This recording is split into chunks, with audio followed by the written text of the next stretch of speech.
kami pelaku usaha yang taat hukum dan berkontribusi nyata terhadap pembangunan Kota Jakarta melalui pajak daerah maupun pembukaan lapangan kerja pada sektor pariwisata. Apakah karena pemasukan yang banyak lalu pelanggaran dibiarkan? Mau begitu? Apakah negeri ini mau diatur dengan pemasukan?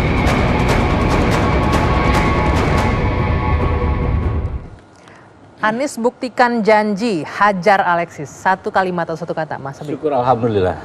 Mas Syarif? Di luar dugaan, Pak Anies lebih cepat menepati janjinya. Di luar dugaan, Pak Bestari. Terburu-buru, tergesa-gesa. Bang Ruhut?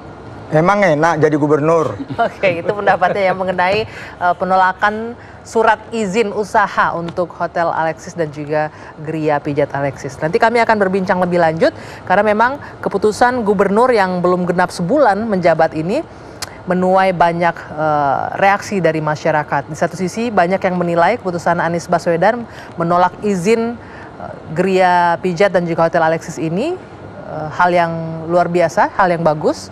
Tapi di sisi lain banyak yang mengkritisi karena penolakan dilakukan tanpa memberikan surat peringatan, kemudian juga tanpa bukti yang kuat dan juga rawan digugat ke PT UN. Benarkah demikian?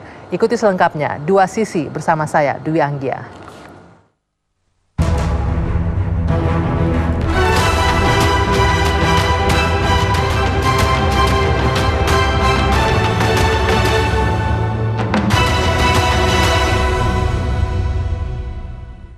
Sebelumnya saya ingin memperkenalkan 4 orang yang sudah hadir bersama saya di studio malam hari ini. Ada Mas Habibur Rahman di ujung sana. Assalamualaikum. Waalaikumsalam warahmatullahi wabarakatuh. Selamat malam, salam sejahtera. Ya, praktisi hukum dan juga ketua pembina Advokat Cinta Tanah Air ya.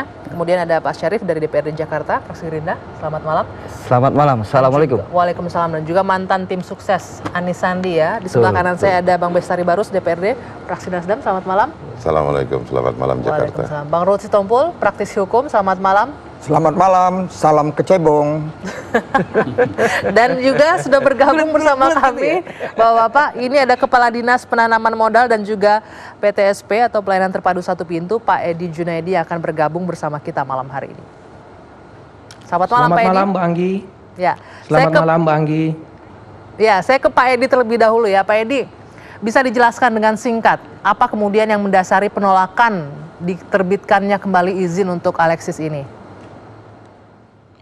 Ya, dasar kami tentu ada mulai dari peraturan daerah, kemudian ada peraturan gubernur, ada juga peraturan Menteri Pariwisata. Tapi yang paling penting yang saya sampaikan dan ingin juga saya luruskan ialah bahwa yang kami lakukan ini adalah tidak memperpanjang izin, bukan mencabut izin, yang merupakan kewenangan pemerintah daerah. Dan ini juga sudah kami laporkan kepada Pak Gubernur. Sejak hari pertama beliau sudah memberikan arahan-arahan terkait dengan hal ini. Demikian. Alasan tidak diperpanjangnya apa Pak? Apa benar ada temuan pelanggaran seperti apa? Ya, ada mulai dari laporan masyarakat, kemudian dari informasi dari media, dan paling penting adalah data fakta yang kami miliki, gitu ya. Ini merupakan bagian dari pengujian fisik dan penelitian teknis yang memang harus dilakukan dalam setiap permohonan izin yang masuk. Laporan masyarakat seperti apa yang kemudian menjadi dasar kuat untuk melakukan penolakan perpanjangan izin ini? Ya, bahwa praktek izin yang dilakukan di Geria Pijat dan Hotel Alexis itu diduga itu melanggar izin yang diberikan seperti itu. Tapi yang paling penting lagi tidak hanya itu, tapi kami juga punya data dan fakta yang mendasari kami sampai pada kesimpulan untuk tidak memperpanjang izinnya, seperti itu. Data faktanya ini apa? Apakah berupa data memang tulisan atau kemudian data berbentuk video mengenai apa yang terjadi di Hotel Alexis dan Geria Pijatnya? Ya, lengkap sekali. Tentu tidak perlu kami sampaikan dalam kesempatan ini, tapi yang jelas itu cukup bagi kami untuk sampai pada putusan untuk tidak memperpanjang izin dari Alexis. Itu dikumpulkan sendiri oleh pihak Pemprov DKI ya Pak ya? Betul. Atau dari pihak lain? Atau hasil penelusuran sendiri? Dari Pemprov DKI dan juga saya sampaikan tadi sejak awal ada laporan masyarakat, ada informasi media, dan juga data fakta yang berasal dari internal Pemprov sendiri. Jadi penolakan izin ini sebenarnya prosedurnya seperti apa Pak? Apakah setelah punya data dan fakta langsung ditolak saja surat pengajuan izinnya, atau mungkin harus ada peringatan, surat peringatan terlebih dahulu sebelum akhirnya ditolak izinnya? Ya, untuk peringatan itu saya sampaikan tadi itu berlaku untuk izin yang masih berlaku, ya.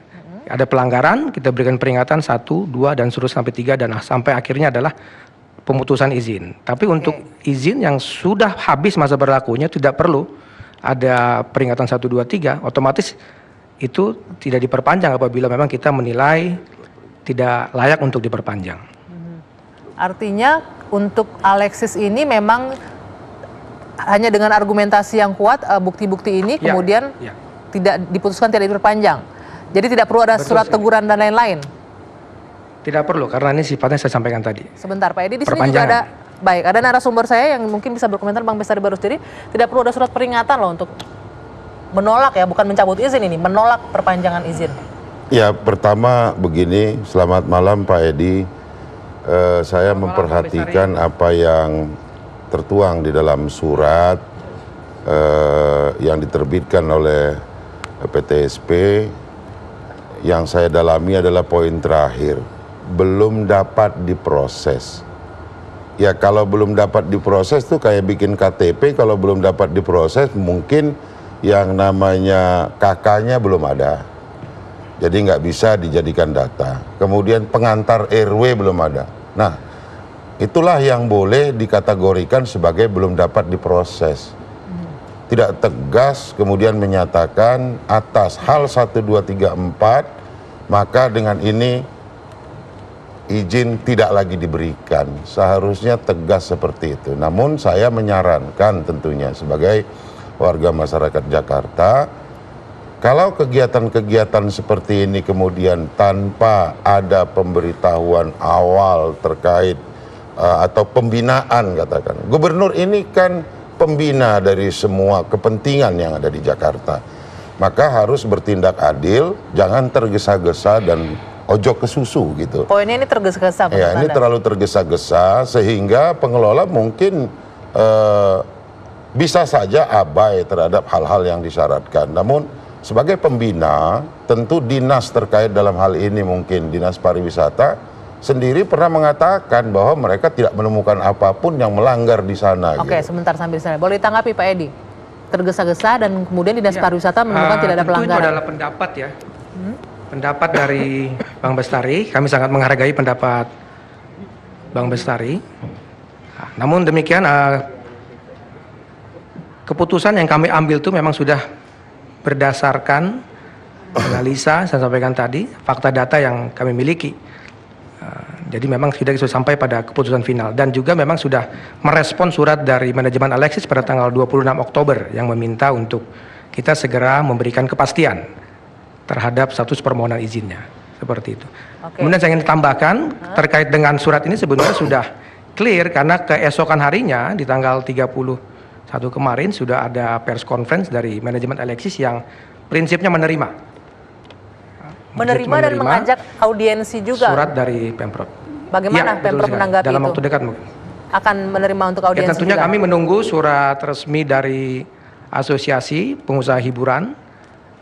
Untuk nanti akan kita agendakan pertemuan dengan Pak Gubernur dan Kepala Dinas Pariwisata. Oke, Mas Habib, tadi dikatakan oleh Bang Bestari bahwa ini tergesa-gesa. Jadi yang pertama secara prinsip saya pikir kita semua di sini dan Pak Edi serta masyarakat Jakarta happy dengan putusan ini. Secara prinsip dia, kita senang hotel ini ditutup. Yang kedua, saya mau katakan bahwa pernyataan bahwa di sana terjadi praktek yang asusila tersebut sebetulnya kan bukan baru. Ini juga sebetulnya kerja Pak Anies ini adalah kelanjutan dari pemerintahan yang sebelumnya di DKI. Saya ingat di tahun 2016 gubernur kita waktu itu Pak Basuki Cahayapurnama mengatakan yang surga di lantai 7 itu saya sudah khatam bolak-balik baca ya dari kemarin begitu suratnya Pak Edi ini beredar. Yang pertama saya cari berita itu. Jelas Pak Ahok waktu itu dengan niat baik menugaskan Pak Catur ya kan untuk mengecek dan benar dikatakan ada perkara belum dieksekusi, kita nggak tahu bagaimana ya dinamikanya. Lalu yang ketiga saya ini ingin kita lihat ya kan di layar ini ada pernyataan Pak Ahok. Lalu yang ketiga ya kan saya ingin katakan bahwa dalam rezim hukum tata usaha negara dan sekarang ada administrasi negara dikenal putusan tata usaha negara fiktif positif. Nah, bedanya dengan putusan negara tata usaha negara yang biasa, misalnya sebuah SK, putusan ini adalah putusan untuk tidak mengeluarkan putusan. Nah, yang seperti saat ini, beliau tidak mengeluarkan pencabutan izin dan lain-lain, tapi secara nyata mereka tidak menindaklanjuti permintaan dari Hotel Alexis untuk memperpanjang izin. Ini adalah putusan yang bersifat fiktif positif.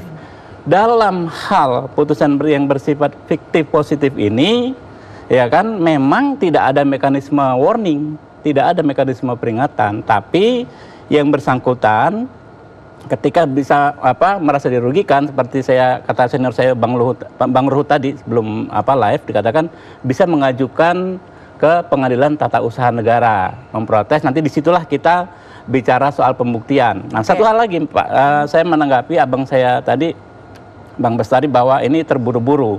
Ya memang betul, jadi gubernur tuh nggak enak Pak. Waktu belum belum ada penolakan perpanjangan ini, saya ingat ada rekan kita dari PDI Perjuangan mengatakan, ya, kok susah sekali menutup Alexis gitu. Padahal dari 21 atau 23 janji Anies Sandi yang paling gampang adalah menutup Alexis. Itu.